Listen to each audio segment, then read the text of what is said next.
سلااو قوتابیانی خۆشەویست من مامۆستا فەیسەڵ سپۆڕی زمانی ئینگلیزی دیسان پێتان گەیشتینەوە لە پێشکەشکردنی چەند وانەیەک هەر لە کۆرسی دۆم دەبینینەوە بە یارمەتی کارمەندانی تەلەڤیزیۆن بە تایبەتی مامۆستا عوسمان بەزەدی زۆر لەگەڵمانمان دێ بە سەرخستنیەوە پرۆسەیە دەستای خۆشبی لە بابەتی ئەوڕۆمان دەست پێ دەکەینەویش بابەتی ڕەلەتیڤ کلۆزەکانە بە بەکارهێنانی ڕەلەتیڤ پرۆناونەکانی who which that ڕەلەتیڤ کلۆز کاتێک ئێمە دووڕستە پێک دەبەستین بەهۆی ڕەلەتیڤ پرۆناونەکانی چی who which that لە هوش ذاتەکان تەبعانەمە لێرە کە بەکاریان دەینین who which that ئەو سێ ڕەلەتیڤ پرۆناونەمان هەیە هو بەکاردێ لەگەڵ کەس واتە وەسفی مرۆڤ دەکاتن which لە بۆ شت واتە لەوە things و that لە بۆ هەردووچیان واتە that دەکرێت لەگەڵ شت بەکاربێت دەکرێت و لەگەڵ کەسیش بەکاربێتن ئەو بابەتە کاتێک ئێمە دووڕستە پێک دەبەستین واتە جوینی دووڕستە دەکەین کە دەڵێ join two sentences by relative pronouns like this ئەگەر دیقەتی ئەو ڕستەی بدەیت دەڵێ I saw the man I saw the man he was badly hurt ئەگەر دیقەتی ئەو ڕستەیە بدەیت ئەو ڕستەیە هەرێکە و سەر بەخۆیە و نقطەی هەیە دیقەتدا هەرێکە و نقطەی هەیە مادەم فولستۆپمان هەیە کەواتە ئەوان هەرێکە و ڕستەی جیاوازن دەڵێ join two sentences by using what relative pronouns what for example who or which or that کاتێک ئێمە بانەوێ بە یەکێک لەو relative pronoun ئەو دوو ڕستە join بکەیت ئاگاداری ئێرە بە کاتێک ڕستە یەکەم دەنووسیەوە I saw it's okay the man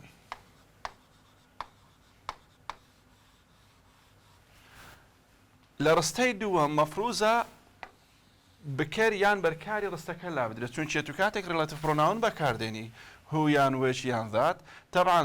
لە ڕستەی دووەم یان لە شوێنی بکەرەکەی بەکاردێ بکەری ڕستەی دووەم یان لە شوێنی بەرکاری ڕستەی دووەم بەکاردێ ئەگەر هەبوو لێرە لە شوێنی بکەری ڕستەی دووەم بەکاردێ واتە لە شوێنی هی مەفروزە ئێمە ڕێلەتیڤ پرۆناونی هو یان وێچ یان ذات بەکاردێنین ئەمە گوتمان هو لە بۆ کەسە و ذات لە بۆ هەردوو شتیان و هەروەها وێچ لە بۆ شتە تەماشا دەکەی لێرە مانمان هەیە مان یانەوە تا هی لە شوێنی هی لە بۆ چێ لە بۆ مرۆڤە مادەم لە بۆ مرۆڤە کەواتە ئەلێرە ئەمە ناکرێ وچ بەکاربێنی ئەلێرە وچ بەکار نایە ئەو ڕستە چی لێ درێ I saw the man who was badly hurt لێرە چمان بەکارهێنا هومان بەکارهێنا لۆ لەبەرەوەی شوێنی هی گرتەوە هی دەلالت لە مرۆڤ دەکە یان شەگەر هیەکەش نەوی دیقەتێرە بدە چمان هەیە زەمان چ زەمان هو نابی بڵێن وش و دەشکرێت چ بنووسین دەشکرێت ذات بەکاربێنین کاتێک کە دەڵێت جوینی دوو ڕستە بکە بە ڕەلەتیڤ پرۆناونەکانی هو یان وێچ یان ذات ئەت لەسەرەوە ساسە ئیش دەکەیت لە ڕستەی دووەم چونکی هو یان وێچ یان ذات یان شوێنی بکەری ڕستەی دووەم دەگرێتەوە یان شوێنی بەرکاری ڕستەی دووەم دەگرێتەوە کەواتە دەبێت لە شوێنێکە چیان بەکاربێنی کاتێک منیش بەکارم هێنا ناکرێم لێرە بنووسم هو هی ئەخر هوەکەم لە جیاتیوی بەکارهێنا لۆ دەبێت هیەکە لا بچی ئەوە لە کاتی جوینکردنی دوو ڕستە ئەو وەک نمونەکی سەریح ئێستاکەەوە ئەمە ئیشی لەسەر دەکەین لە پۆلی دوازدەکە هەمانە دوو جۆر دوو تایپمان هەیە full relative clause and reduced relative clause پێویستە قوتابی بزانی کەنجی ڕستەکەمان دەبێتە full relative clause کەنجی دەبێتە reduced relative clause زۆر باشە دەڵێن ئەگەر جێناوەکانی who which that لە ڕستەدا دەوری بکەری بینی وەک بکەر ئیشی کرد ئەو ڕستەیەمان دەبێتە چ ڕستەیەکی full relative clause ئەو ڕستەیەمان دەبێتە ڕستەیەکی full relative clause چۆن دەزانین ئایا هو یان وێچ یان ذات وەک بکەر ئیشی کردێ لە ڕستەدا چۆن بزانین وەک بکەر ئیش دەکاتن شوێنی بکەری گەێتە use as the place of subject لە دوای who which that ئەگەر ڕاستەوخۆ verb هات ڕاستەوخۆ هەر verb بابە کە دەڵێن verb as a verb to do verb to be model verb to have main verbەکانە هەرچی جۆری verb هەیە کە لێرە هەبوو ڕاستەوخۆ لە دوای who which that ڕاستەوخۆ verbمان هەبوو کەوایە لێرە ئەو who which ذاتە دەبیتە چێ use the place of subject دەبیتە بکەر کەواتە لەو ڕستەیە ناکرێ هو which ذاتەکە لا بدرێ we cannot remove it so who that is necessary ضرورة مفروضة هبي كهبو is necessary پێویستە مادەم ئیشەکە گەیشتە قالبی پێویستەوەتە ناکرێت لای بدەین ئەو ڕستەیەشتی پێدەگوترێت full relative clause. Website designers are the people who can. Look at this. لە دوای هویان ذاتەکە گوتمان ذات لە بۆ دووچی بەکاردێ لە دوای هویان ذاتەکە چمان هەیە کانمان هەیە کان لێرە چیە verba مادەم verba کەواتە who here is subject هوەکە لێرە بوویتە subject مادەم بۆ subject کەواتە ئەو ڕستەیە لێرە هوەکە چیە is necessary ضرورە we cannot remove it and it cannot be removed ناکرێ لا بدرێ ناتوانین لای بدەین ناتوانین لای بدەین ئەو ڕستەیە کەواتە وەسفەکەی پێناسەکەی چییە دەڵێن full relative clause ئەو ڕستەیەمان چییە full relative clause I saw a car carry a man who was badly injured who was that was badly injured look at this what do we have was کەواتە دیسانێ لێرە ئەو هو بۆ چێ بووە subject مادەم بۆ subjectەوە بووە full relative clause we cannot remove it it is necessary بەم شێوەیە Bell used fiber optics which can transmit what do we have دیسان can کەواتە ئەو وشیان ئەو ذاتە دیسان لێرە بۆ چێ لێرە بووە subject لۆ کومانزانی subjectە ئاسانە چی لە دواتیە ڕاستەوخۆ فێربی لە دواتیە مادەم ڕاستەوخۆ فێربی لە دواتیە ئەوەیان دەبیتە subject ڕستەکەشمان دەبیتە full relative clause باش تایپی دووەممان هەیە تایپی دووەم چییە reduced relative clause واتە چۆن ئێمە دەتوانین ڕستەک reduce بکەین لەو زاری چۆن لەو دێتەوە ئایا ئەو ڕستەیە we can reduce this sentence or not چۆن دەتوانین ئەو ڕستەیە reduce بکرێت look at this ئەگەر لە دوای whose that ناوێک یان جێناوێک هەبوو واتە بکەرێک هەبوو ناوێک یان جێناوێک هەبوو واتە بکەرێک هەبوو ڕاستەوخۆ ڤێربمان نەبوو ڕاستەوخۆ فرمان نەهات بوو واتە ناوێکمان هەبوو یان جێناوێک هەبوو اینجا فرمان هات بوو لەو حاڵەتەدا whose that دەوری بکەر نابین whose that نابیتە بکەر نابنە بکەر واتە نابنە بکەری ڕستەی دووەم لۆیە دەکرێت لە ڕستەکەدا لا بدرێن دەکرێت لە ڕستەکەدا لا بدرێت تەماشا نمونەی بکە دەرێ he's a person I want to meet look at this what do we have I لە دوای who ذاتەکە چ هاتیە I هاتیە کەواتە I لێرە چییە I لێرە سەبجێکتە کەواتە ئەو هو ذاتە نابیتە سەبجێکت باشە ئەو هو ذاتە نابیتە سەبجێکت لۆیە دەکرێت لا بدرێ It was the new car my brother my brother bought 2 years ago look at this دیسانێ چمان هەیە my brother my brother لێرەکە چییە my brother لێرە سەبجێکتە کەواتە ئەو هو ئەو وچوو ذاتە لێرە نابیتە سەبجێکت کەواتە ئەو ڕستەیە چی پێدەگوترێت who which that is not necessary who which that لەو حاڵەتەی ضرور نییە دەکرێت لا بدرێ who which that is not necessary and we can remove omit what who which that دەکرێت who which that ئەکە remove بکرێت دەکرێت لا بدرێ دەکرێت لای بدەین هەونیە دەڵێن the sentence can be reduced ئەو ڕستەیە دەکرێت reduce بکرێ واتە کاتێک ئەمە دەڵێن reduce هاوشە reduced خوێندیە لە unit 5 واتە کەم بکرێتەوە کورت بکرێتەوە چۆنیش کورتی دەکەینەوە بەلادانی هو ذاتەکە یان وچوو ذاتەکە ئەو جەلۆیە ئەو دوو حاڵەتەی بزانە کەنجیا من بزانم ڕستەکەم full relative clause و ناکرێ whose that لا بدرێ و is necessary هەرێک لەو حاڵەتانیدا بوو ئەگەر بێت و لە دوای who which that ڕاستەوخۆ فێربێکت هەبوو کە ڕاستەوخۆ فێربێت هەبوو whose that دەبیتە بکەر لەو حاڵەتێت و ناتوانانی لە ڕستەی لای بدەیت چونچی ڕستە بەبێ بکەر نابی ئەریکەینە دەتوانین لای بدەین کەینە is not necessary کەنجی ڕستەکە دەکرێت reduce بکرێ دەڵێن ئەگەر بێت و لە دوای who which that ڕاستەوخۆ فێرب نەهات بوو واتە سەبجێکتێک هەبوو ئەو جە فێرب کەواتە لەو ڕستەیەدا who ذاتەکە نابیتە بکەر کە نەش بۆ بکەر دەکرێت لا بدرێت ئەوە سەبارەت بە full و reduced relative clause بۆ هەڵبژاردن چۆن لۆ دێتەوە بۆ هەڵبژاردن کوولە بۆمان دێتەوە ئاگاداری هێرە بە ئەو حاڵەتانت پێ دەڵێمەوەتە ئەوانە لە پرسیاری عادەتەن لە بۆ دەنووسرێ بۆ نمونە چێ ئەگەر نووسرا بوو choose the correct full relative clause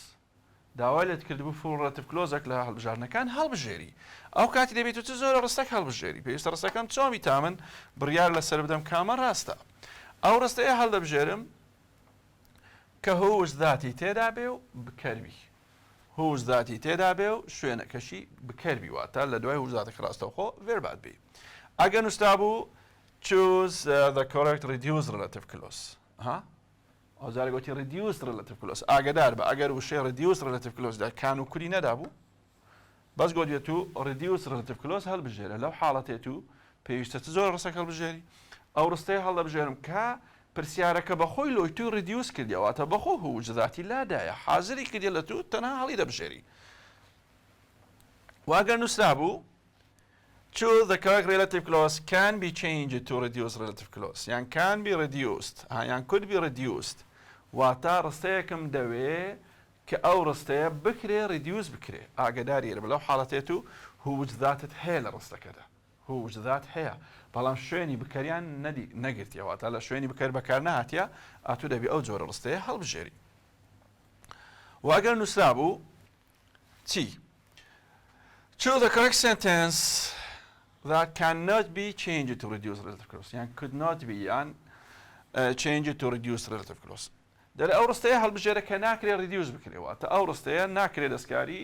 relative pronounەکەی هووج ذات بکرێت چ زۆر ڕستەکە هەڵبژێری مەفروضە لە ڕستەکەدا هووج ذات هەبێ و شوێنی بکەربێت لە ڕستەکەدا هووج ذات هەبێ و هەروەها شوێنیشی بکەربێت گوتمان چۆن دەزانی شوێنی بکەرە ئەگەر بێت و ڕاستەوخۆ ڤێربی لە دووهات بێت بچینە سەر پرسیارەکانی وزاری کە زیاتر لەسەرەوە ساسانە دێتەوە کە لێرە هەمانە دیقەتدەن یەکەم شت بزانین داوای چمان لێ دەکات پرسیاری یەکەم دەڵێتن چێ find the reduced relative clause واتە ئەو ڕستەیە هەڵبژێرە کە ئەمە لە بۆتومان ڕدیوس کردیە حازرات و تەنها لە دوو ڕستەیە دەگەڕێت گوتمان ئەگەر گوتی ڕستەش ڕدیوس کرابی واتە نابی هو یان وچ یان ذات هەبێ نابی کلۆسیانەت هەبی تەماشا there is the company which ئەوە which هەیە ئەوە ڕدیوس نەکرێ it is the company the students are most interested in seeing لێرە هو وچی نەدەهە C دەرێ the company who غەڵەتە دیسانێ the company who ئەوەشیان غەڵەتە کەواتە وەڵامی ڕاست داوای reduced relative clause لەمن دەکە وەڵامی ڕاست B ئەوجا دەرێت choose the one that could be reduced relative clause دیقەتی ئەو ڕستەیە بدا could be reduced reduce بکرێ ئەمە گوتمان کەنجی reduce دەکرێ ئەگەر بێت و لە دوای هووج ذات ڕاستەوخۆ verb نەهاتبوو لە دوای هووج ذات ڕاستەوخۆ verb نەهاتبوو ئەو کاتی reduce دەکرێ دەرێ which look at this is a site in Kurdistan and Kurdistan English sorry which aims what do we have which aims aim لێرە verba مادام verba کەواتە ئەو چ لێرە subject و ناکرێت دەستکاری ئەو ڕستەیە بکرێ واتە reduce ناکرێ ئاگادار بە B تەماشا بکە this was set up by a group of people who were look at this لە دوای هووە کە دیسانت هەیە فرمانی were هەیە کەواتە ئەوە verba دیسان لێرە ئەو هەرێ بچێ subject ئەوەشیان ناکرێت دەستکاری بکەین C تەماشاکە saving the settle is the section which tells look at this which tells tell you دیسان لێرە چیە verba کەواتە ئەو چش لێرە بووە چ بۆ subject کەواتە هیچ کام لەو ڕستانە ئێمە ناتوانین ڕدیوسی بکەین وەڵامی ڕاست none of them وەڵامی ڕاست none of them پرسیاری سێم دەرێت choose the correct reduced relative clause دیسان ئەوە داوای چمان لێ دەکات reduced relative clause واتە ڕستەک هەڵبژێرە کە من بەخۆم لە بۆتم reduce کردی حازرە نابی who which ذاتمان هەبی یەکەمیان دەڵێتن چێ machine which هەیە ئەوە reduce نییە someone who هەیە ئەوە reduce نییە The help desk advisors are people customers contact providers. Look at this. Our stage reduce زۆر جوانە زۆر بێشێشەیە کەواتە وەڵامی ڕاست C. وەڵامی ڕاست C. با بچینە سەر پرسیارەکانی تر.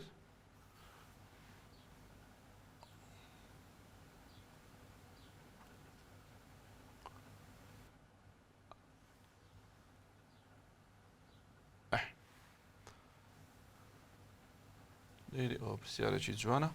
تەماشایەرەکە بابە ئەو پرسیارێکی زۆر جوانان فکرەکە ینی داڕشنەکەی نوێیە دەرێ which of the following sentence can be changed to reduce relative clause کامە لەو ڕستانە دەکرێت بگۆڕێ لە بۆ reduce relative clause ئەمە گوتمانەگەر ئەو هانووسرابوو لە پرسیاری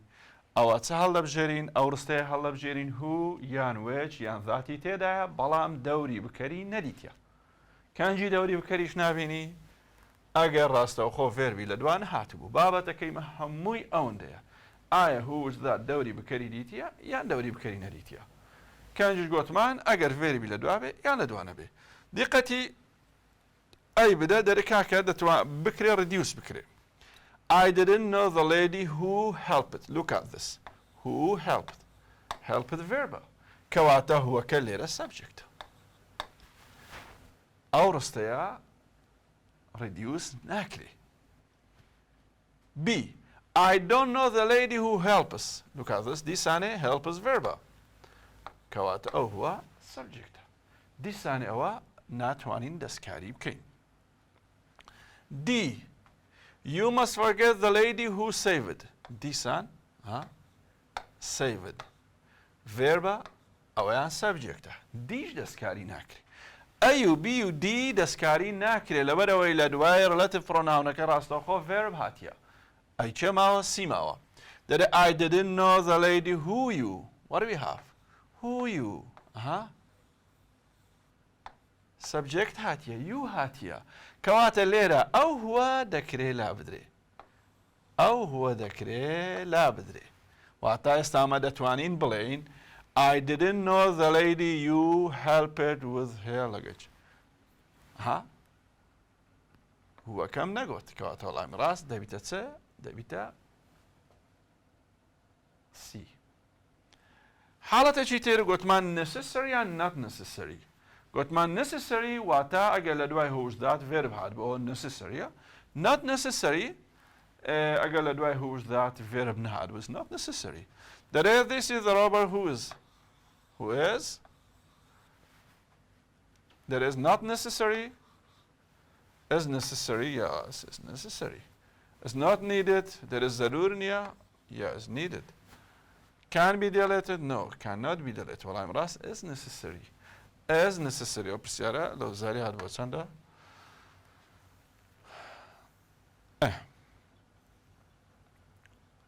أوي بس ما كسر بعد بتسبو relative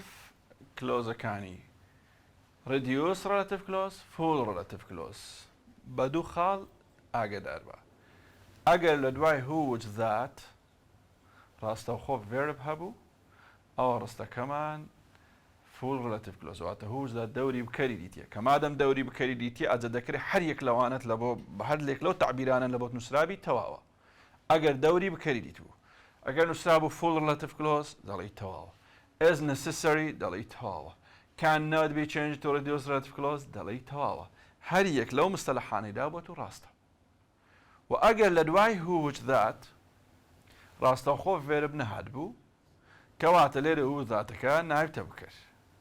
دلي ت أجر قلت who that is not necessary دلي تواوا can be changed to reduce relative clause دلي تواوا أجر داربن أجر دنيا ولا بوتاناتو وأجر إيش دعواي reduce بخولته كد كلا reduce قلت ما نبي who that حبي relative clause with relative adverbs relative adverb كان ثمانية وهم صار لو زايدته أجر داربن هم صار دو درجة مسوقري لسردته أو اشتيا بكار relative adverb كاني ت when where why بابا تجي خوش وآسانة وهم صالح دو درجة لسردته أقداري أنا بالخالة زور قرنج هلا دواي when where why هميشة مفروضة ثمان هبي بيويستا رستيجي كامل مان هبي واتا subject verb complement مان هبي لو چون ليرة ثمان هي when where why مان when where why ليرة pronoun نية أقدار با ليرة adverb نوانا كadverb ندوري بكرنا بينن لو مفروضة هميشة لدواي when where why رستيجي كامل مان هبي واتا subject verb complement تحبي اما كان جي وين بكاردين لرسته دا وكان جي وير بكارده وكان جي واي بكارده اگر او رسته لپیش بۆشاییەکەی هەیە دەلالەتی لە کاتێک کرد بۆ نمونە وشەکانی time, hour, year, month, week, day, moment, date هەرێک لە وشانە هەبوو کەەوە دەلالت لە کات دەکەنەوە وشانە ئەمە مەفروزە چ بەکاربێنین وێن واتە ئەمە وێنی لەگەڵ چ جوین دەکەین لەگەڵ time وێن لەگەڵ time جوین دەکرێت ها دەرێ بۆ نمونە لێرە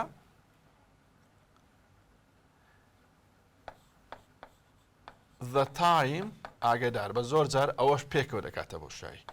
the time ئەز ئێرە دەکاتە where the time when بۆ نمونە ئەلێرە هەمانە و جارەی place hospital beach bay city village school office region إلى آخره ئەوانە لە بۆ چیە لە بۆ شوێنە ئەوانە دیارە شوێنن چی بەکاردێ relative adverbi where ئاگدار بە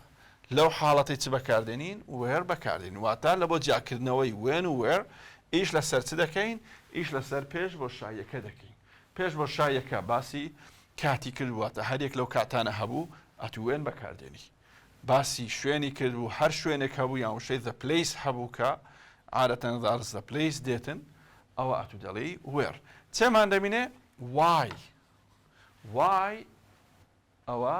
لە بۆ هۆکارە تەبان ئەوانە هەمویان معنایان چییە بزەبەتەکە بە کوردی بینووسین معنای کە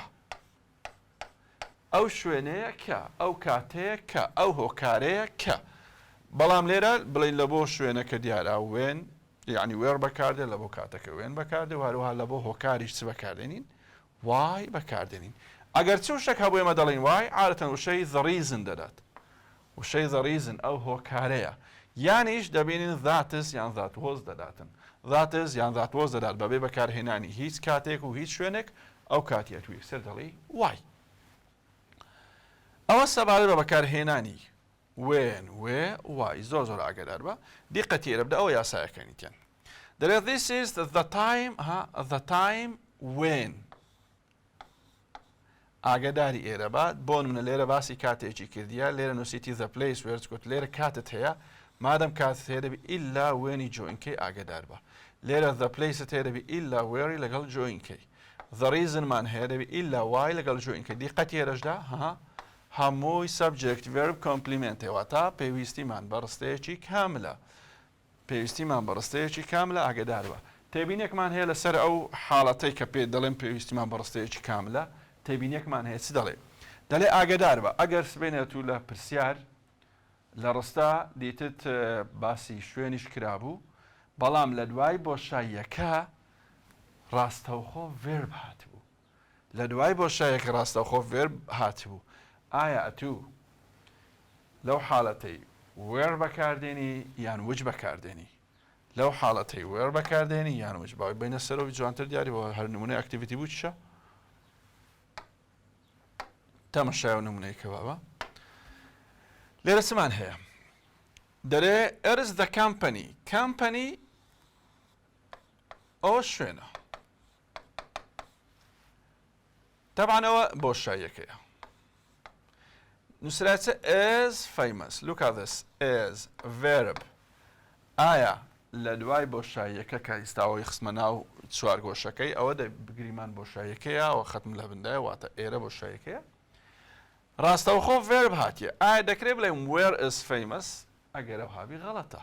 لۆ چونکی ئەمە گوتمان لەبەرەوەی where و when و why relative adverb ناکرێت ببنە subject لەو حاڵەتەیە تو دەبی چ بەکاربێنی which بەکاربێنی چ بەکاردێنی which کەنجی which لە شوێنی where بەکاردێ ئەگەر بێت و ڕاستەوخۆ ڕستەی دووەم بە verb دەستی پێ کردبوو ڕستەی دووەم بەچی دەست پێ کردبوو بە verb دەستی کردبوو ئەوە پرسیارەکانی وزاری لەسەرەوە بابەتەی بابەتەکی گوتمان ئاسانە و هەموو ساڵش دێتەوە لە وزاری لۆ ئیشاڵڵا کەستان غەڵەتی لێ ناکەن چونکی مۆزوعی خۆشە 2 دەرەجەت مسۆگەرە تەمەشای دەرێ I want a curry which sweet that's the reason what do we have that was the reason مادەم ریزنی دایتەمە تو بێ قەید شەر دەڵێی why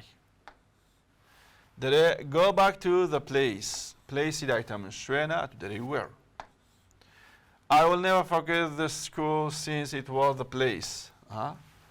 the place دیسانێ دەڵێتە where. I love this beach دیسان کەنار دەریا where. reason why. region يعني هەرێم ئاگادار بە where. this is the park شوێنە دەڵێتە دەڵێ where.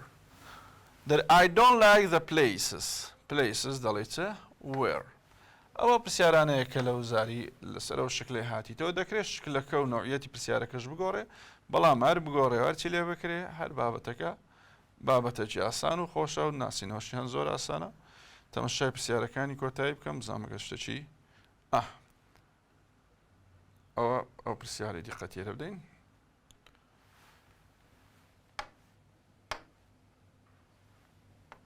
تەماشاکە ئەوەیان دەرێ I was the one who interviewed him for the job. I know a bit about his education. Look at this. That is why. That was the reason when. Look at this. أگر برك يعني مشاوشي لبود بيدا كريز مشاوش نبا. That was the reason. تيدايتو when. when reason بيكو دبي نخير نبي. That is where. أو أنا أقدر استا توضيحي دكين أي سي لو أي راس لو سي غلطة. This was the time where قبولناك أو شان غلطة. بلام أو شوي بابا أو شوي أجر هاتو استكا that is why and that is where. I am that's where هلا بجرم يعني that's why. أما قصك ما أنكر قوت ما أجر that's how بيكسر دلين واي. بلام دكري that's where بالحالة شيء أجر بيتو ليرة باسي شويني كل بابا. باسي place شيء كل بابا. أليرة لشويني the job. يعني لزياتي the job باسي شويني شيء كل بابا دكرا وكاتبين that's where. بلام job شوين نية. وكاتيش نية كواته هو كارا. لو ليرة والله من راس دبيتة that's why. أي دبيتة والله من راس. أو سبارة بتسبو سبارة با relative adverb كاني when where why بو. أو جاردين السر بابتي تشيتر أو اشتيا extra information بيرتين non-defined واتا رست أو رستيكا پێناسەی ڕستەی پێشخۆی ناکات چونکە ئەمە کارەلاتە کلۆز بەکاردێنەوە وەک پێناسەک بەکاردێ واتە وەسفی ڕستەکەی پێشخۆی دەکاتن بەڵام لێرە کە ئەکسترا ئینفۆرمێشن باز دەکەی واتە زانیاری زیادە بزانین ئەمە ئەوەی کە پێویستە لە پۆلی 12 بزانین زانیاری زیادە چۆن بەکاردێ ئاگات لێرە بی لە ئەکسترا ئینفۆرمێشن تەنها هو یان وچ بەکاردێ تەبعاً تەنها هو یان وچ بەکاردێ خاڵێکی هەرە جەوهەری ئەو بابەتێکە بتوان لەگەڵ ڕەلەتیڤ کلۆز یای بکەیەوە ئەویشتیە فارزەیە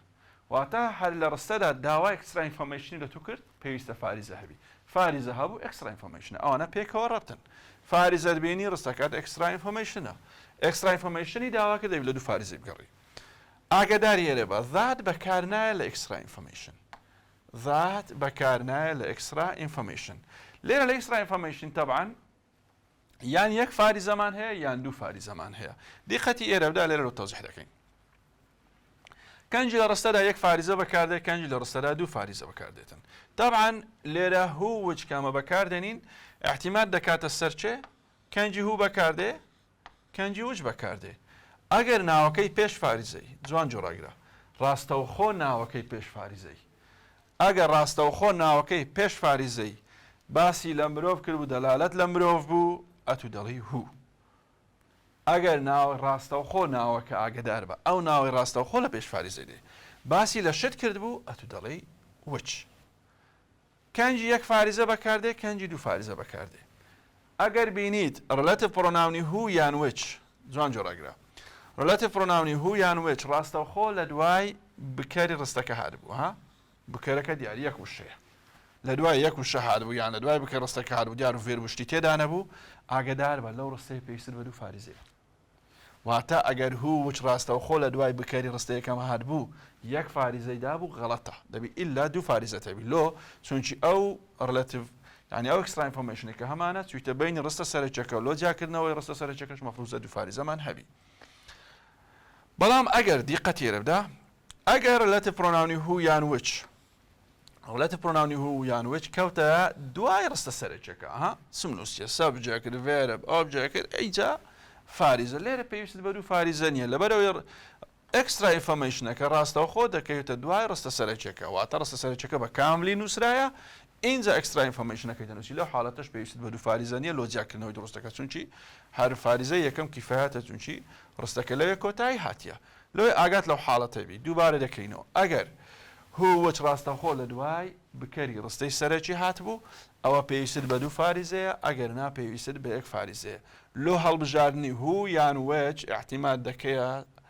ڕێک ناوەکەی پێش فاریزە ناوەکەی پێش فاریزە باسی لە مرۆڤ کرد بوو دەڵێ هو باسی لە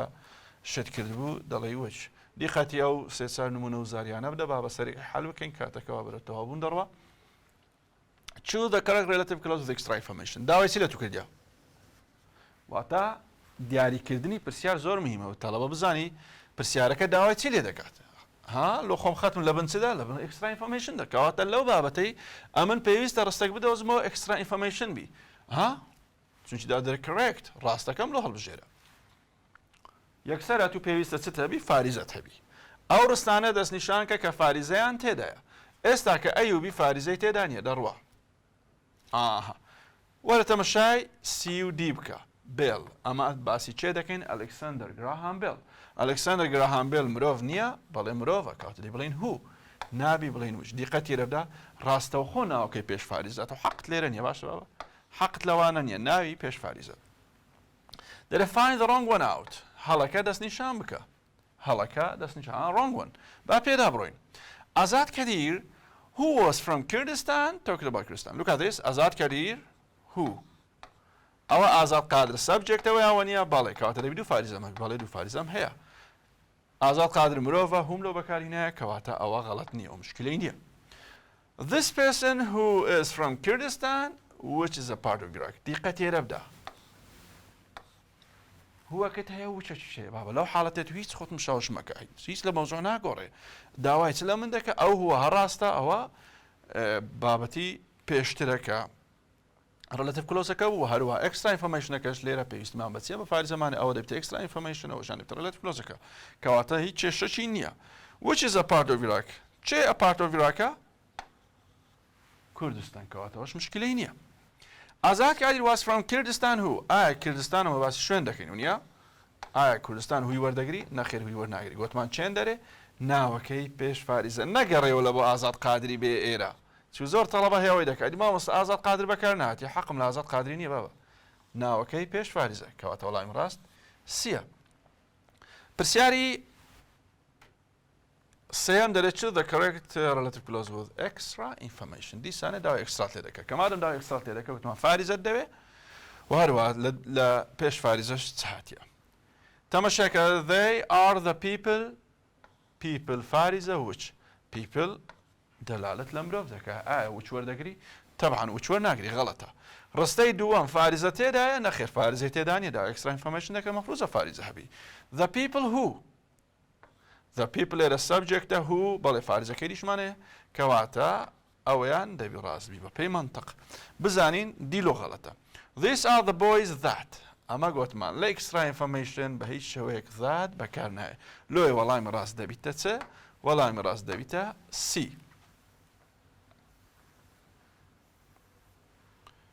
زانین 2020 ئەوانە هەبیتن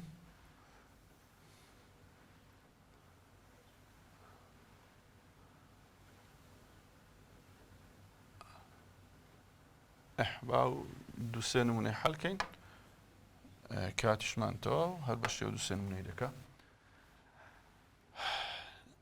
which one do you think is express correct extra information دیسانەوە extra information داوا دەکە لێرە بابە پرسیاری 2020 elementary وەروە 2020 خۆلی یەکەم 2020 خۆلی دووەم داوای extra information ها glass fibers which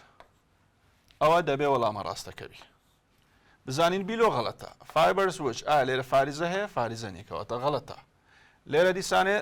لە سی چی بەکارهینە لە دوای فاریزەکە ذاتی بەکارهینە ذات بەکارهێنای ئەوەشیان غەڵەتە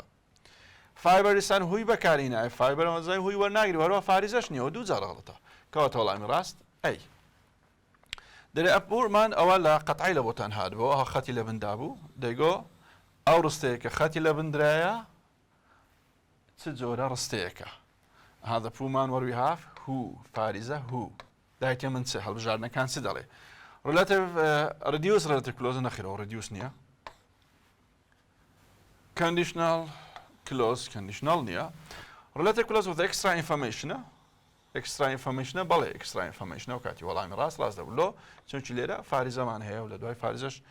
هومان هەیە مان واتە پیا و هوی وەردەگری هیچ مشکلەمان نییە و ئاخر ڕستەکە تەوزیحی بکەین دەرێت choose the correct extra information sentence extra information sentence look at this immigration which فارزە which ئەوە بەپێی منطق دەبێەوە ڕاست بێ بزانین ئەوانیت کە کێشیان چییە immigration rises strong look at this emotions which ئایا فارزە هەیە فارزە نییە کەواتە غەڵەتە بی غەڵەتە immigration that بەکارهاتێ that لە extra informationی مەحاڵە هۆڕۆیشت ئەوەشیان نە فارزە نەهوو نەوێچ ئەوە هەر نابی کەواتە وەڵامی ڕاست دەبیتە چ وەڵامی ڕاست دەبیتە ئەی بابا بابەتانی کە باسمان کردەوە لە یونت 6 زۆر گرنگە و زۆریش ئاسانە بەڕاستی هەموو ساڵش پرسیاری لێرێتەوە یعنی ئەو سێ بابەتێک کە باسم کرد ئەگەر هەستێکیش پرسیار لێرێتەوە 100% بابەتی پرسیاری لێرێتەوە هیوادارم سوودتان لێبینیبی هەمیشە سەرکەوتو و سەرفراز بن